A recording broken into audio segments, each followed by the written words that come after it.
Hello നമസ്കാരം, welcome back to make studio.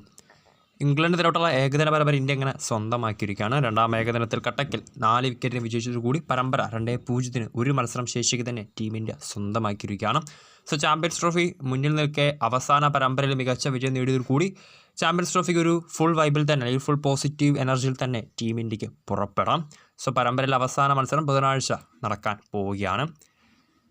അപ്പോൾ രണ്ടാം ഏകദിനത്തിൽ ശരിക്കും ഇന്ത്യയെ സംബന്ധിച്ച് നോക്കുകയാണെങ്കിൽ ഏറ്റവും ഒരു പോസിറ്റീവ് സൈനായി തോന്നിയത് ക്യാപ്റ്റൻ രോഹിത് ശർമ്മയുടെ ഫോമിലേക്കുള്ള ഒരു തിരിച്ച് വരവ് തന്നെയാണ്. ഏറെക്കാലമായി ഫോം ഔട്ടിൻ്റെ പേരിൽ വിമർശനങ്ങൾ നേരിട്ട ഇന്ത്യൻ ക്യാപ്റ്റൻ കട്ടക്കിൽ ഒരു തകർപ്പൻ ഇന്നിങ്സ് തന്നെയായിരുന്നു, ഇന്ത്യൻ വിജയത്തിലേക്ക് നയിച്ച ആ ഒരു ഇന്നിങ്സ് തന്നെയായിരുന്നു അദ്ദേഹം കാഴ്ചവെച്ചത്. 90 ബോളിൽ 12 ഫോറും 7 സിക്സറുകളും അടക്കം 119 റൺസാണ് താരം നേടിയത്. വളരെ മികച്ച ടൈമിങ്ങും വളരെ മികച്ച ഷോട്ട് സെലക്ഷനും ഒക്കെ കൊണ്ടൊരു തകർപ്പൻ ഇന്നിങ്സ് തന്നെയായിരുന്നു കട്ടക്കിൽ ഇന്ത്യൻ ക്യാപ്റ്റൻ കാഴ്ചവെച്ചത്. എന്നാൽ അതേസമയം തന്നെ ആദ്യ ഏകദിനം പരിക്കുമൂലം കളിക്കാതിരുന്ന രണ്ടാം ഏകദിനത്തിൽ 11ലേക്ക് എത്തിയ ഇന്ത്യയുടെ മറ്റൊരു സ്റ്റാർ ബാറ്റർ വിരാട് കോഹ്ലി വീണ്ടും ഒരു നിരാശാജനകമായ പെർഫോമൻസ് തന്നെയായിരുന്നു കട്ടക്കിൽ കാഴ്ചവെച്ചത്. എന്നാൽ പരമ്പരയിൽ ഒരു മത്സരം ശേഷിക്ക് തന്നെ ഫോമിലേക്ക് തിരിച്ചെത്താൻ വിരാട് കോഹ്ലിക്കും ഇതൊരു സുവർണ്ണ അവസരം തന്നെയാണ്. എന്നിരുന്നാലും ചാമ്പ്യൻസ് ട്രോഫിക്കുള്ള ഒരുക്കങ്ങളൊക്കെ തകർന്ന് നടക്കുമ്പോൾ ഇന്ത്യയെ സംബന്ധിച്ചൊരു അവസാന മത്സരം ബാക്കിയുണ്ട്. സീരീസിൽ അവസാന മത്സരത്തിലും ഒരു മികച്ച വിജയം നേടിക്കൊണ്ട് ചാമ്പ്യൻസ് ട്രോഫിക്ക് ഒരു മികച്ച പ്രതീക്ഷയോടുകൂടി തന്നെ ഇന്ത്യൻ സംഘത്തിന് പുറപ്പെടാം.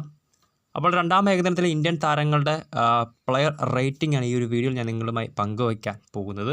ഇന്ത്യൻ താരങ്ങൾക്ക് 10ൽ എത്ര റേറ്റിംഗ് നമുക്ക് നൽകാൻ സാധിക്കും? 5ന് മുകളിൽ ലഭിച്ചിട്ടുള്ളത് 8 പേർക്കാണ്. ഇവരിൽ തലപ്പത്ത് തീർച്ചയായിട്ടും ഇന്ത്യൻ ക്യാപ്റ്റൻ രോഹിത് ശർമ്മ തന്നെയാണ്. ഒരു തകർപ്പൻ ഇന്നിങ്സ് തന്നെയായിരുന്നു കട്ടക്കിൽ അദ്ദേഹം കാഴ്ചവെച്ചത്. ഹിറ്റ്മാൻ റേറ്റിംഗ് എന്ന് പറയുന്നത് 10ൽ 9.5 ആണ്. ഇംഗ്ലണ്ട് ഉയർത്ത 305 എന്നൊരു കൂറ്റൻ ടോട്ടൽ ഇന്ത്യയെ സംബന്ധിച്ച് അനായാസം ചേസ് ചെയ്യാൻ സഹായിച്ചത് ക്യാപ്റ്റൻ്റെ ഇന്നിങ്സ് തന്നെയാണ്. 90 ബോളിൽ 12 ഫോറും 7 സിക്സറും അടക്കം 119 റൺസാണ് ഇന്ത്യൻ ക്യാപ്റ്റൻ നേടിയത്.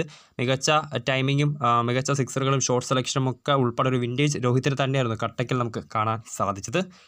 രോഹിത് കഴിഞ്ഞാൽ റേറ്റിംഗിൽ തൊട്ടടുത്തുള്ളത് ഓൾറൗണ്ടർ രവീന്ദ്ര ജഡേജയാണ്. ആദ്യ ഏകദിനത്തിൽ എന്ന പോലെ തന്നെ രണ്ടാം ഏകദിനത്തിലും ഒരു വളരെ മികച്ച ഓൾറൗണ്ട് പെർഫോമൻസ് തന്നെ ജഡ്ഡു കാഴ്ചവെച്ചിട്ടുണ്ടായിരുന്നു. 10ൽ 9ആണ് രവീന്ദ്ര ജഡേജയുടെ പ്ലെയർ റേറ്റിംഗ്. തുടരെ രണ്ടാമത്തെ കളിയിലും ഇന്ത്യൻ ബൗളർമാരിൽ ഏറ്റവും മികച്ച ചെയ്യുന്നതും രവീന്ദ്ര ജഡേജ തന്നെയാണ്. 10 ഓവറുകൾ ബോളറിൻ്റെ താരം ഒരു മെയ്ഡൻ ഓവർ അടക്കം 35 റൺസ് മാത്രമാണ് വിട്ടുകൊടുത്തത്. 3 വിക്കറ്റുകളും അദ്ദേഹം സ്വന്തം പേരിൽ കുറിച്ചിട്ടുണ്ടായിരുന്നു. പിന്നീട് ബാറ്റിങ്ങിൽ 7 ബോളിൽ 11 റൺസ് അദ്ദേഹത്തിന് സ്വന്തമാക്കാനും സാധിച്ചിട്ടുണ്ട്.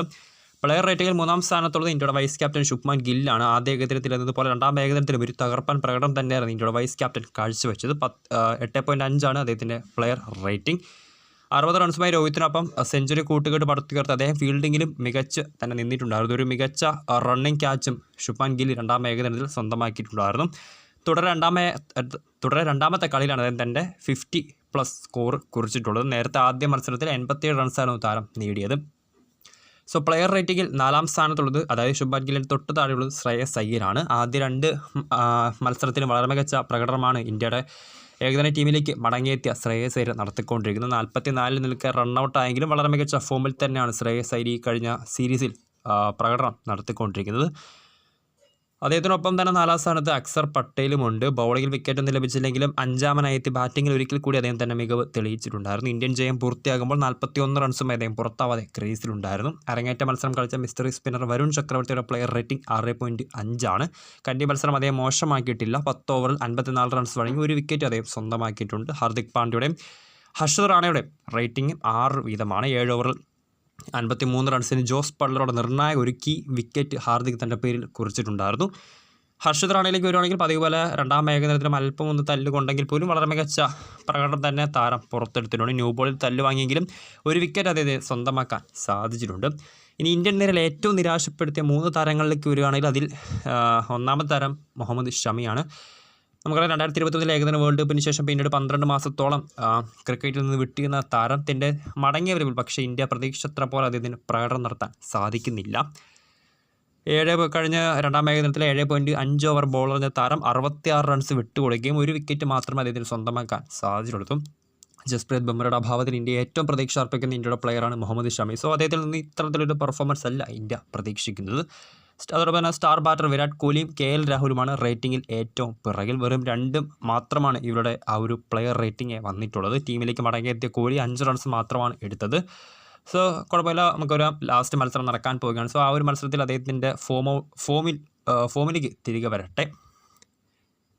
വീഡിയോ ഇഷ്ടപ്പെട്ടാൽ ലൈക്ക് ചെയ്യുക, ഷെയർ ചെയ്യുക. കൂടുതൽ വാർത്തകൾക്കായി ചാനൽ സബ്സ്ക്രൈബ് ചെയ്യുക.